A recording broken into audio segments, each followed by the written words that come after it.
প্রিয় শিক্ষার্থীবৃন্দ, তোমাদের অষ্টম শ্রেণীর গণিত ক্লাসে তোমাদেরকে স্বাগতম। আজকে অষ্টম শ্রেণীর গণিত বিষয়ের একাদশ অধ্যায় তত্ত্ব উপাত্ত বিষয় নিয়ে আলোচনা করব। আলোচনার শুরুতেই আমাদের জানতে হবে তত্ত্ব কি। তত্ত্ব কি? কোনো কিছু সম্পর্কে জানা বা জানতে চাওয়া কে বলা হয় তত্ত্ব। আর উপাত্ত হলো, উপাত্ত কি? এই তত্ত্বটা যখন সংখ্যামূলক হবে তখন সেটাকে বলা হয় উপাত্ত। যেমন আমাকে একজনে জিজ্ঞাসা করলো যে অষ্টম শ্রেণীর ছাত্র সংখ্যা কত। এই যে অষ্টম শ্রেণীর ছাত্র সংখ্যা কত জানতে চাওয়া হলো, সেটা হলো তত্ত্ব। হ্যাঁ, জবাবে আমি বললাম যে 60 জন। তখন সেটা, এই যে 60 সংখ্যাটা, সেটা হলো উপাত্ত। উপাত্তটা কি? তত্ত্ব যখন সংখ্যামূলক হয় তখন তাকে উপাত্ত বলে। এই উপাত্তের প্রকারভেদ, উপাত্তের প্রকারভেদ প্রকারভেদ উপাত্ত প্রধানত দুই প্রকার। একটা হচ্ছে অবিন্যস্ত উপাত্ত, আর একটা হচ্ছে বিন্যস্ত উপাত্ত। বিন্যস্ত উপাত্ত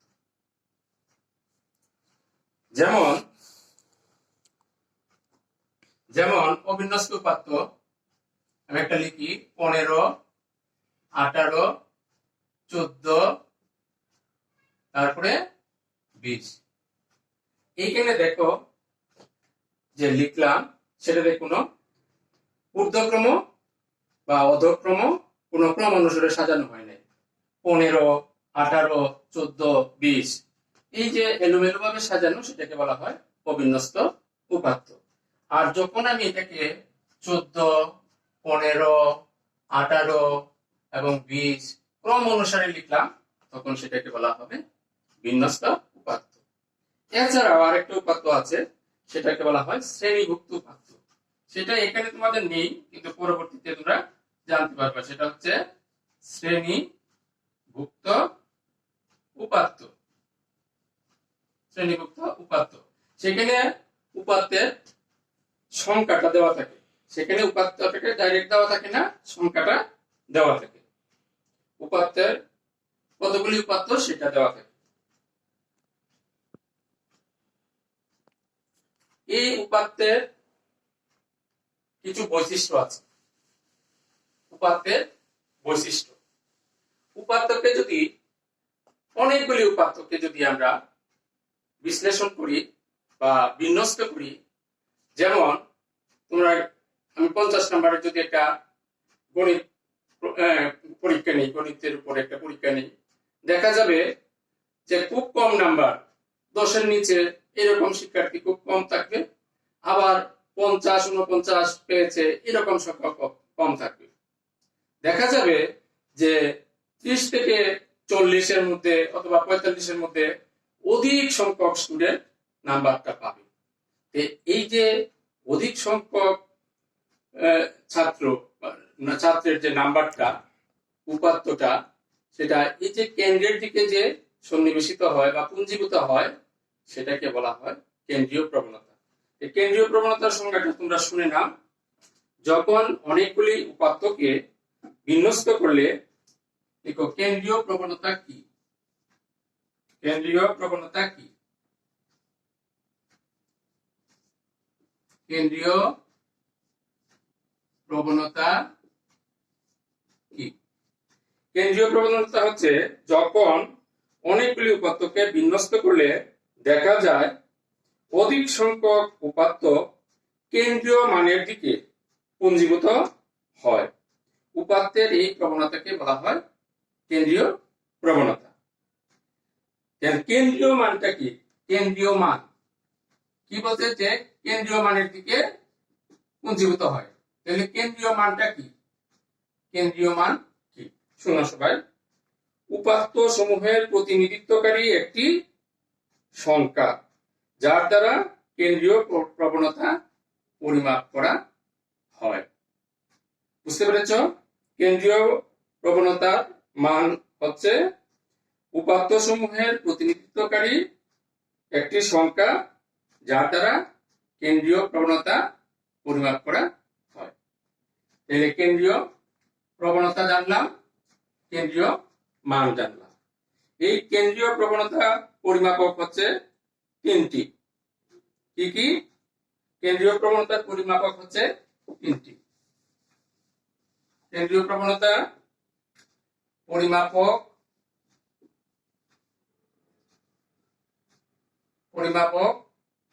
তিনটি। এক, গাণিতিক গড়।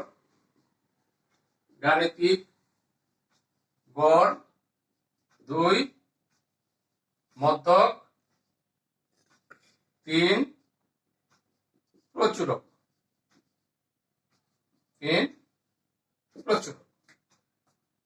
আজকে আমরা অবিন্যস্ত উপাত্তের গাণিতিক গড় নির্ণয় করব। অবিন্যস্ত উপাত্তের গাণিতিক গড় নির্ণয় করব। যেমন দেখো,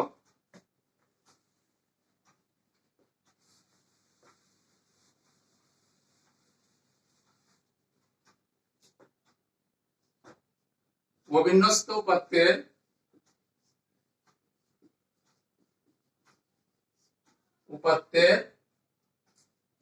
গাণিতিক গড় নির্ণয়। এখানে আমরা 20 জন শিক্ষার্থীর গণিতে প্রাপ্ত নম্বর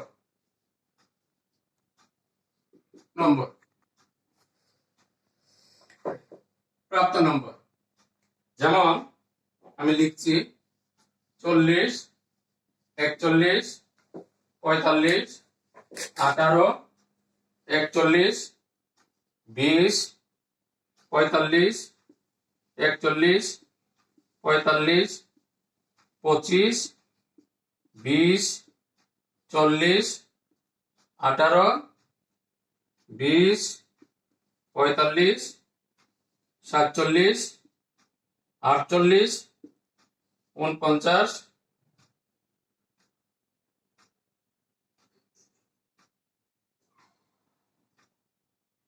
49 এবং 19। 1, 2, 3, 4, 5, 6, 7, 8, 9, 10, 11, 12, 13, 14, 15, 16, 17, 18, 19, 20। এটা পূর্ণ মান ছিল। পরীক্ষার পূর্ণ মান হচ্ছে 50-এর উপরে। পরীক্ষাটা কতর উপরে? 50-এর উপরে। পূর্ণ মান 50 নম্বরের পরীক্ষা। 20 জন শিক্ষার্থীর গণিতে প্রাপ্ত নম্বর সেটা। এখানে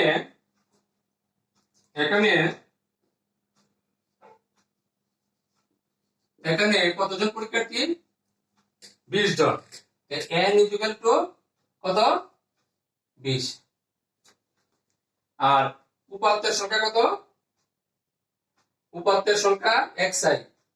উপাত্তের সংখ্যাকে আমরা xi দ্বারা, xi ইকুয়াল টু উপাত্ত সমূহ। তাহলে আমরা গাণিতিক গড়ের সূত্রটা হচ্ছে, অতএব গাণিতিক গড়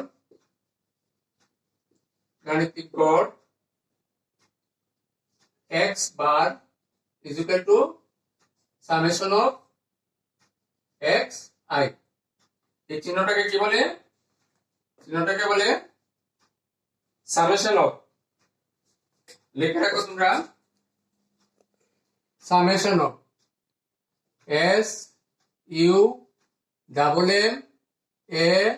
SUMMATION। সামেশন। হ্যাঁ, সামেশন, এটাকে বলা হয় সামেশন। সামেশন অফ কিসের? উপাত্ত সমূহ ইকুয়াল টু বাই কি, বাই হচ্ছে n বাই n। তাহলে n কত আমরা পেয়েছি 20। সামেশন মানে কি, যোগফল। কিসের যোগফল? উপাত্ত সমূহের। যেমন 40 যোগ 41 যোগ 45 যোগ ডট ডট যোগ লাস্টেরটা কত 19 19 19। এখন লক্ষ্য করো, এগুলি যদি আমরা এই উপাত্ত সমূহ যোগ করি, যোগের মানটা আসবে 716। যোগ করলে হবে 716। 716কে যদি আমরা 20 দিয়ে ভাগ করি, মানটা হবে 35.8। উত্তর 35.8। এটা হচ্ছে অবিন্যস্ত উপাত্তের একটা গাণিতিক গড় করে দেখালাম। আরেকটা বিন্যস্ত উপাত্তের, ধরো এইটাও নাম্বার 2। দেখো, বিন্যস্ত উপাত্তের গাণিতিক গড় নির্ণয়। এখানেও 20 জন শিক্ষার্থীর গণিতে প্রাপ্ত নম্বর পূর্ণমান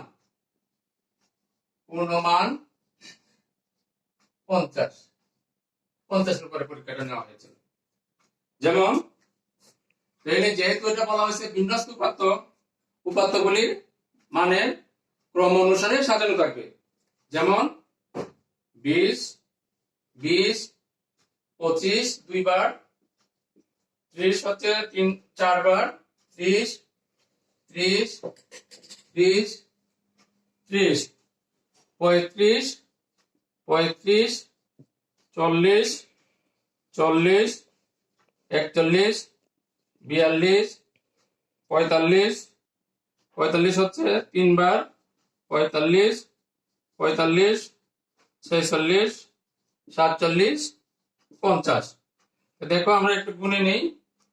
1 2 3 4 5 6 7 8 9 10 11 12 13 14 15 16 17 18 19 20। এগুলা করার জন্য একটা ছক করতে হবে। ছকটা কি করতে হবে? দেখো, ছকটা আমি তোমাদেরকে সারণী করতে হবে। আমি ওটা হয়েছে তোমাদের, আমি এটা মুছে ফেলে সারণীটা করছি। দেখো, এই প্রথমে লিখবা প্রাপ্ত নম্বর। প্রাপ্ত নম্বরগুলি হচ্ছে উপাত্তকে আমরা কি দ্বারা প্রকাশ করি? xi। আর এটা হচ্ছে গণসংখ্যা, মানে ওই প্রাপ্ত নম্বরটা একই নাম্বার কত জনে পেয়েছে, গণসংখ্যা। এটা হচ্ছে fi। আরেকটা fi ইন্টু xi। এই তিনটা দ্বারা একটা সারণী করবে। এই দেখো, এই প্রথমে 20, প্রথমে ছিল 20, উপাত্ত কত জনে পেয়েছিল? 2 জনে। তাহলে 20 দুগুণে কত? 40। পরে 25, পরের উপাত্তটা হচ্ছে কত? 25। 25 কত জনে পেয়েছিল? 2 জনে। 25 দুগুণে 50। 30, পরের উপাত্তটা হচ্ছে কত? 30। 30 পেয়েছিল কত জনে? 4 জনে। 3 4 12 120। তারপরে 35 পেয়েছিল কত জনে?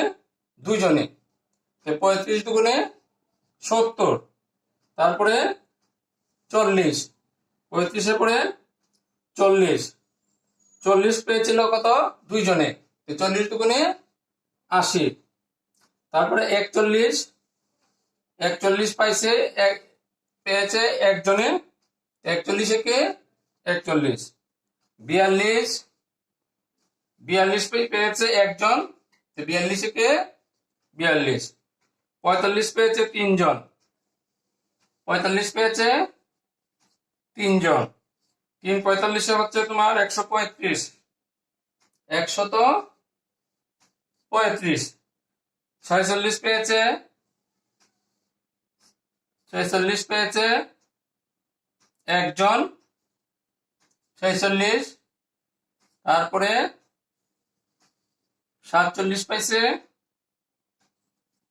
একজন, 47। আর 50 পেয়েছে একজন,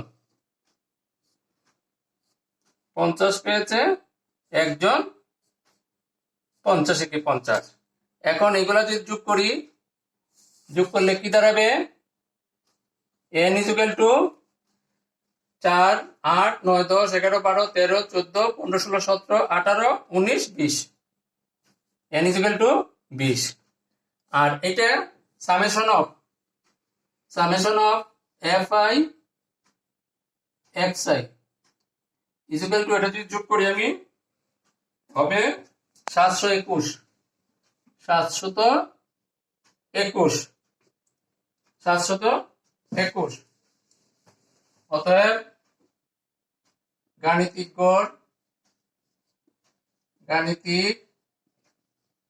গড় x বার = সূত্রটা হচ্ছে summation of fi xi by n।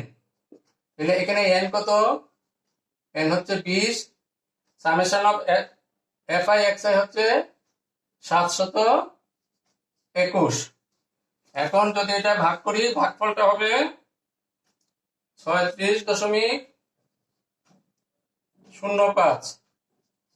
উত্তর 36.05। এইভাবে আমরা বিন্যস্ত এবং অবিন্যস্ত উপাত্তের সমাধান করব। সুপ্রিয় শিক্ষার্থীবৃন্দ, তোমরা বাড়ির কাজটা জেনে নাও। বাড়ির কাজ হচ্ছে, লিখো হোমওয়ার্ক অনুশীলনী 11 এর 9 নং এর ক, 9 নং এর ক ও 11 নং সমস্যা, এই দুটা তোমরা করবে। করে তোমরা পেরেছো কিনা সেটা আমার হোয়াটসঅ্যাপে পোস্ট করে দিবে। ধন্যবাদ সবাইকে। আগামীতে আবার দেখা হবে। ততক্ষণ পর্যন্ত ভালো থেকো।